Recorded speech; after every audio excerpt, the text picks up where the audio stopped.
भाऊ, आज काही जण उपोषणाला बसले होते राखे संदर्भात, आज त्यांचा प्रश्न निवारण झालेला, काय सांगणार आहे संदर्भात? 20% ॲश जी फ्लाय ॲश जी आपल्या स्थानिकांना दिली जाते त्याच्या बाबतीमध्ये याआधी मी माननीय उपमुख्यमंत्री देवेंद्रजी यांच्यासोबत जी बैठक झाली तो विषय सांगितला होता, परंतु आज स्थानिक लेवलला काही लोक उपोषणाला बसले होते आणि त्यांची भेट देऊन आज त्यांची मीटिंग इथे घेतली.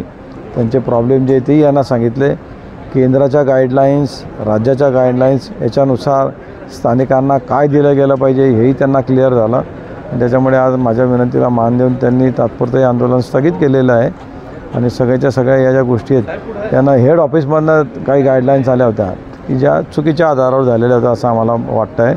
तर हेड ऑफिसला यांनी कळवलेलं आहे की गाईडलाईन्स अशा आहेत आणि अशा मीटिंगमध्ये असं ठरलं, त्यानुसार ते चेंज होईल आणि स्थानिकांना न्याय मिळेल अशी अपेक्षा आहे मला.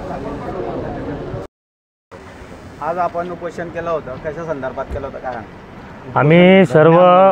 आम्ही सर्व फ्लाय ॲश ब्रिक्स उद्योजक आहोत, लघु उद्योजक. त्यांनी मागच्या 3 दिवसापासून आम्ही आंदोलनाला बसले होते. दीपनगर औष्णिक विद्युत केंद्रातर्फे राखेचं लिलाव प्रक्रिया सुरू होती मागच्या 1.5 महिन्यापासून. त्या प्रक्रियेला आमचा विरोध होता पूर्णपणे.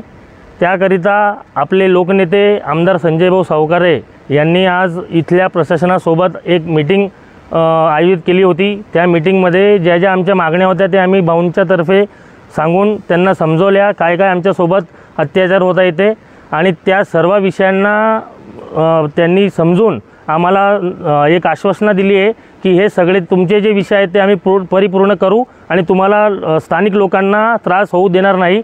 आणि भाऊंच्या अथक प्रयत्नांमुळे आम्हाला हे यश मिळालं. त्याबद्दल आम्ही संजू भाऊंचे खूप खूप आभारी आहोत आणि आम्ही आंदोलनाला आज संपन्न करत आहोत. धन्यवाद.